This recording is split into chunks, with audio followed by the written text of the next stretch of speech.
อ่ะกราบสบายดีเนาะไว้พี่น้องทางฝั่งลาวฝั่งไทยทางต่างประเทศเนาะมื้อนี้ก็มาพบมาพ้อกับน้องทุ่งเนาะพอดีมาซอยไอ้ายพามีเพิ่นมาย่อเสาเนาะไว้พี่น้องเนาะมื้อนี้เพิ่นแชตมาหาให้ทางน้องทุ่งมาย่อเสาซอยอ่ะตอนนี้ก็สิไปย่อเสาซอยทางไอ้ายพามีเพิ่นเนาะไว้พี่น้องโดยมื้อนี้ก็มากันหลายคนเนาะ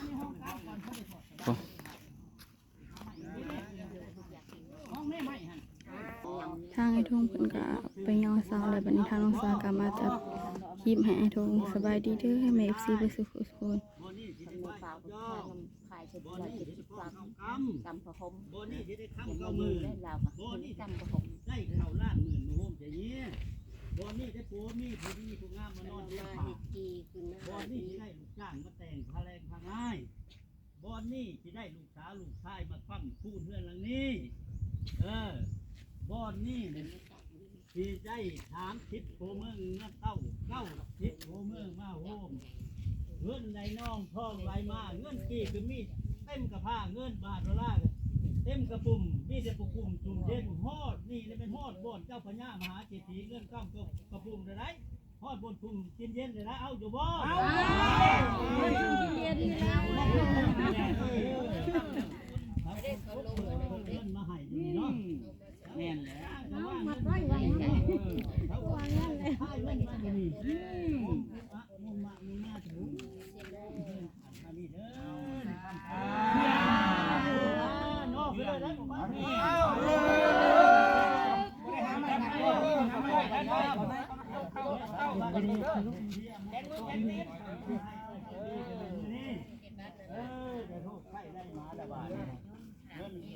น้องท้องไรมากเด้อ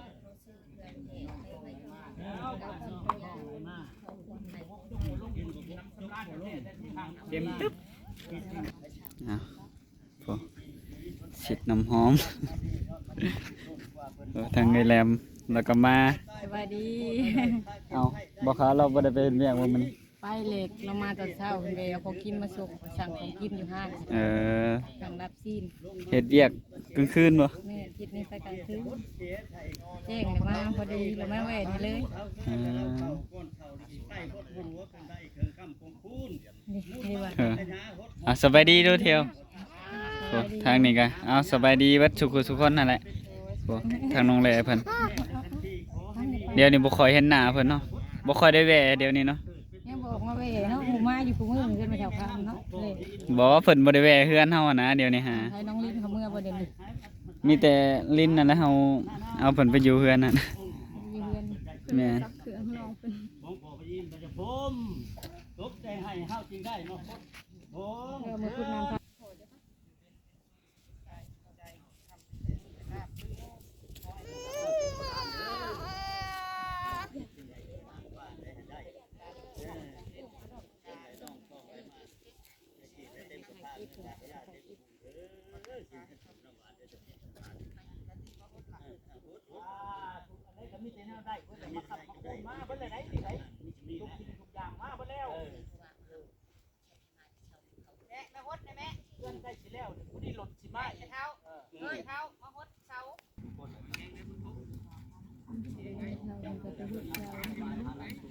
ทุกคนมีฮดน้องตีฮดฮดมีซ้ำทุกคนบัดนี้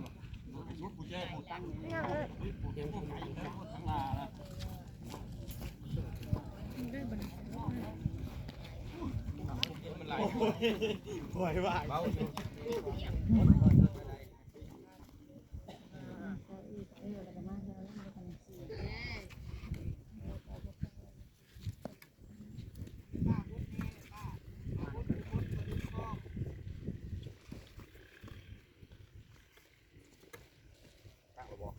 เอามาเริ่มไม่จะปอนนะเนาะไม่จะโบกี้ครับ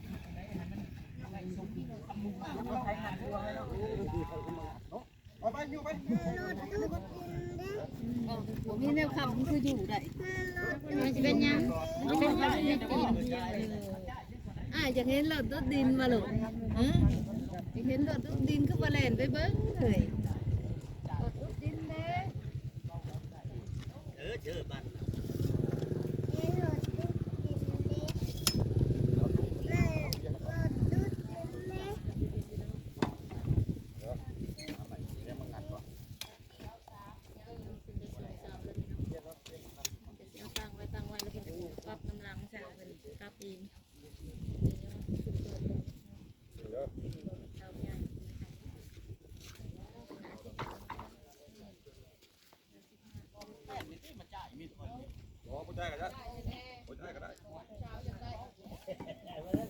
เพียงเลย แล้วออกมาเพ่ร้านเขาอย่างมาเพ่ไข่ใช้น้ำมันบ่ได้บริเฮ็ดคือเรื่องยาวบ่เฮ็ด ใช้ในโรงเรียนได้ ยกเสาสวยกันหลายคน ขึ้นย่อเสาที่สามมาตั้งขึ้น2 เสานะ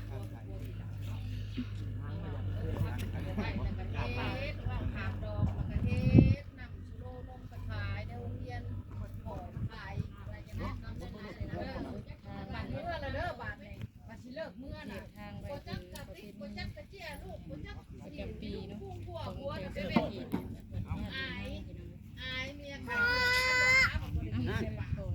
คือเฉพาะเพิ่นล่ะ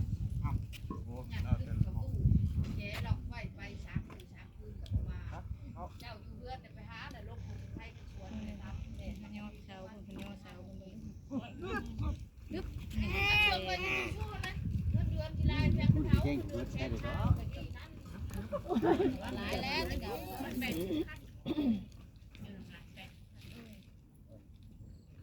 กัดเนาะอันนั้นแล้วเราจึงโดด เป็นเทพืชมาเพียงมาเพียงกับเสาลงเลยอยู่เลยบ่ได้ทำบ่ได้ยังก็อยู่ เอาแพงไว้เด้แพงไว้เพื่อตัวเองหลิด แต่ว่านี่เป็นเทบ่ได้แม่ได้ว่าให้บ้านเสาดี จะไปซื้อตักปิ้งนึงก็บ่นลูกว่าพาเราเอาไปหยังแช่เครื่องได้กระชาก3 มือ 4 มือ ว่าแล้วถึงที่แล้วเนาะ จะอยู่น้ำมาได้เนาะพอในเว้ยเงินน่ะถ้าจะเอาไปพี่ยังวะ เพิ่นย่อเสาที่4มาแล้วเพิ่นตั้งขึ้น3 เสาเพิ่นย่อมาแล้วเพิ่นก็ตั้งขึ้นเลย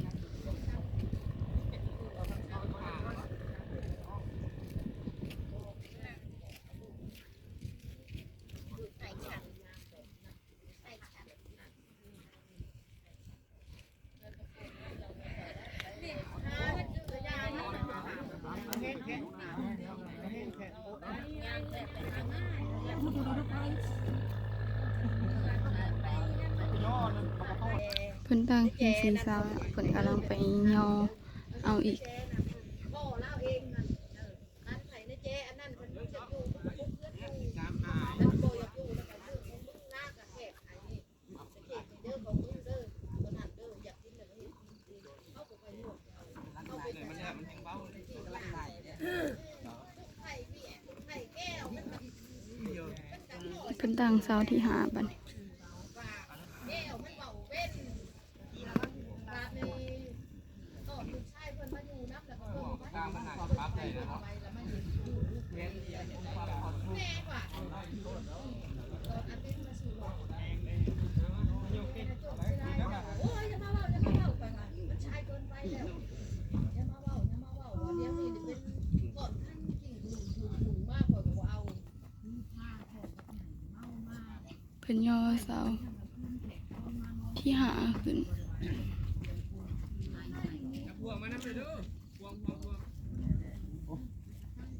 แล้วก็แขกได้มีต่างมีอ่ะนะแขกได้มีนะมี รู้พี่บ่ จะหายโซ่ ยืดส่วนนอกพูดเห็นบ่มันยังออกไปนอก เอากันกับเนี่ยแดกเอาเจ้าเลยโอ้ยแดกกันสองตาสี่ตาอยู่แล้วตาเอาตาตาตาหมูมองตาชาวตาสี่ตาอยู่เลย ผู้เพิ่นก็ไปย่อเอาอีกเพิ่นย่อเสาที่6มาแล้วบัดนี้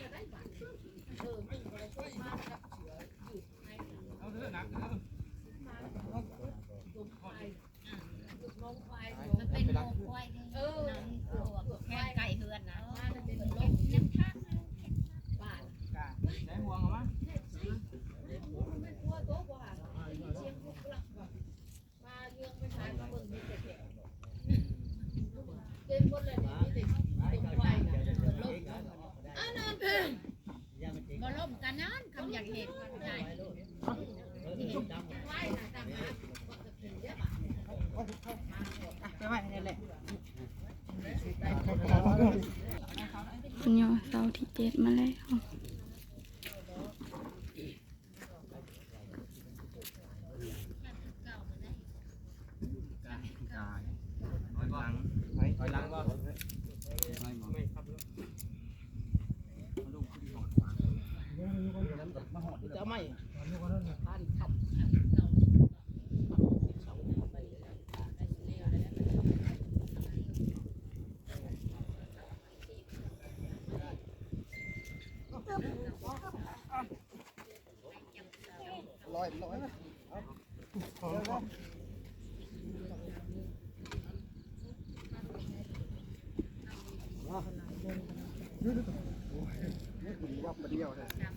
เพิ่นตั้งขึ้นเท่าเสาที่7ปะนี่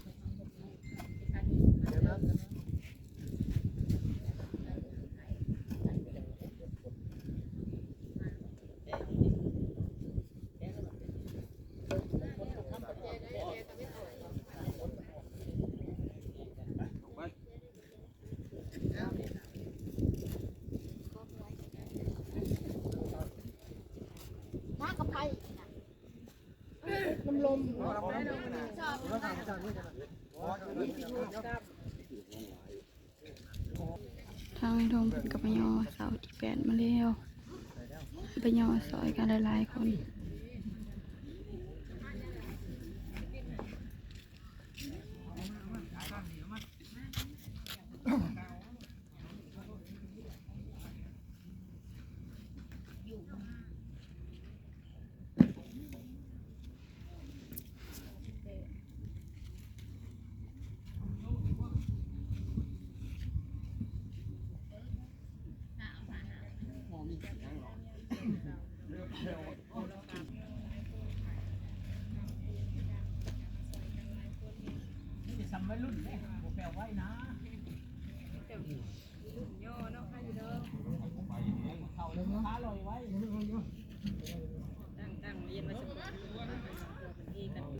เพิ่นย่อเสาที่9ขึ้นเลยเนาะ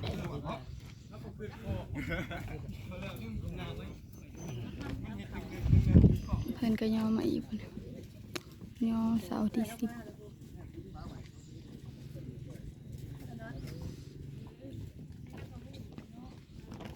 เพิ่นก็ย่อเสาที่10มาแล้วเนาะปะนี้เพิ่นก็สิยกขึ้นแล้วปะนี้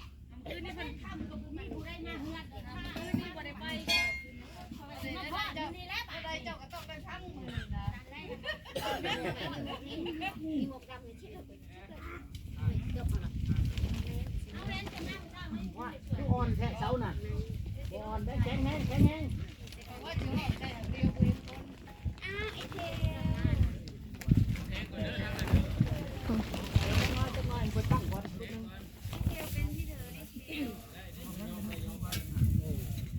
นย่อเสาที่10ขึ้นแล้วปะนี้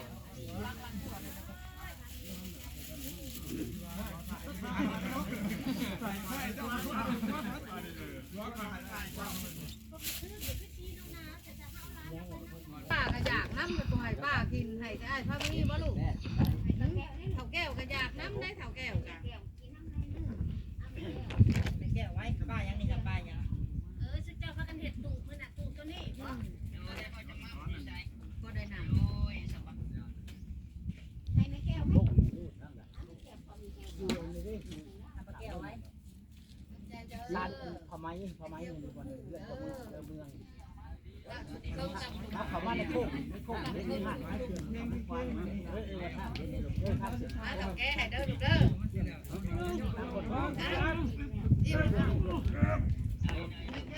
เขาประทานคนผมบอกเบื้องบ่แม่เห็นมันเป็นนะคืออันต้องลมนะยังว่าเห็นนะโอ้โหแต่ว่าเห็นข้างลมนะเพิ่นย่อเสาสุดท้ายมาแล้วปะเสาที่12เ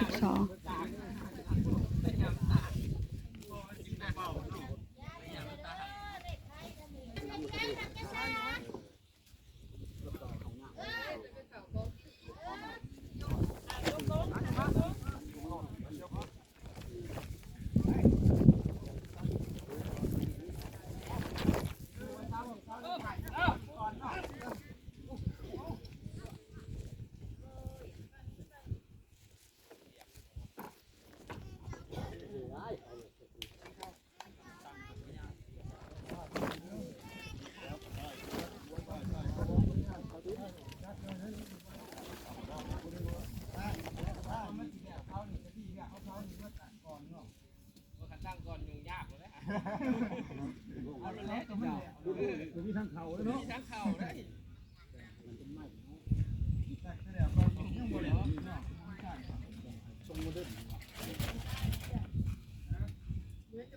อ่ะตอนนี้ก็แล้วเลยสิได้พากันเมื่อแล้วเนาะบาดนี้น้องซาเพิ่นก็เจ็บหัวนี่สิพาเพิ่นเมื่อละบาดนี้เอาสิได้เมื่อแล้วได้แม่เฒ่ามาซอยย่อเสาแล้วก็สิเมื่อแล้ว ยันบ่ได้อยู่ดอกเอาสิเมื่อแล้ว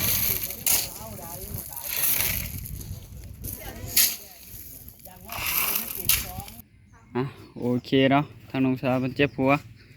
ก็เลยพาน้องสาวเพิ่นมาเนาะทางน้องทงก็ไปซอยทางอ้ายพามีเพิ่นแล้วเนาะอ่ะเดี๋ยวมาอัปเดตนานพักให้แม่ FC เบิ่งเนาะพ่อพี่น้องให้แม่ FC เพิ่นหับส้มโอ้ตัวที่เกิดเนาะนี่ตัวนี้เกิดไวขนาดพ่อพี่น้องเอ้ยนานนี่เกิดไวขนาดเนาะโอ้นี่ขาวๆเนาะนี่เกิดไวอันนี้จักอีหยังเนาะจักพักอีหยังนี่คือเกิดไวแท้นี่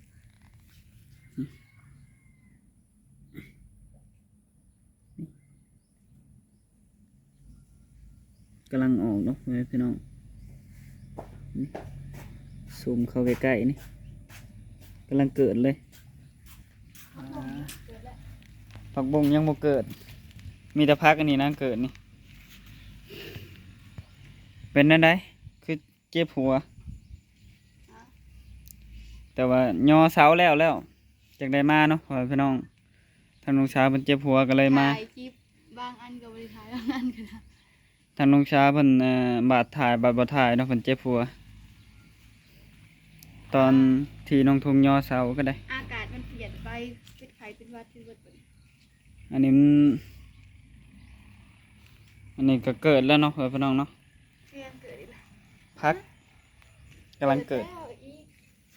นี่เดี๋ยวซูมใกล้ๆเดี๋ยวแม่ FC เพิ่นบ่เห็นอึบซูมใกล้ๆเลยเนาะนี่นานที่สี่เนาะเกิดนี่กำลังออกงอกเลยกำลังออกนี่นานนี่ก็ออกเลยนี่ น้ คือว่า ำออกแล้ว นี่อ๋อคือกันนั่นแหละมีแต่ว่ายังตลอดน้องสาวเพิ่น แนวข่อยยังบ่เห็น นี่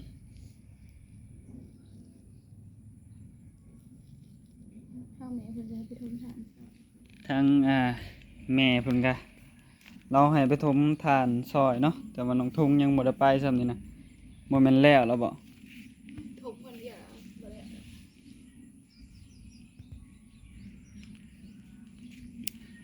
ทางน้องสาวเพิ่นบาดเจ็บหัวอยู่ตอนนี้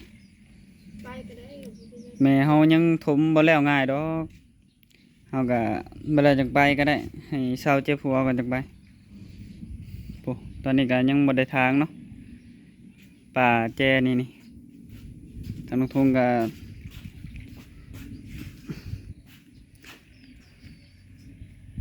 ตัดให้มันอันนั้นแน่เนาะเป็นแปลนแน่ภูมิอันกกม่วงๆหนาอะไรก็มันก็โพกเนาะพี่น้องบาดมันสูงขึ้นไปก็น่าจะแปลนไปแน่โอเคเนาะทางลุงทงก็สิได้จบคลิปไว้เพียงเท่านี้เนาะก็ขอบคุณเนาะทางMCเบิดสุขคนเนาะที่เบิ่งคลิปของลุงทงตั้งแต่ต้นจนจบที่บ่ข้ามโฆษณาเนาะทางลุงทงก็สิขอลาMC ไว้เพียงเท่านี้เนาะพี่น้องขอกล่าวคำว่าสบายดี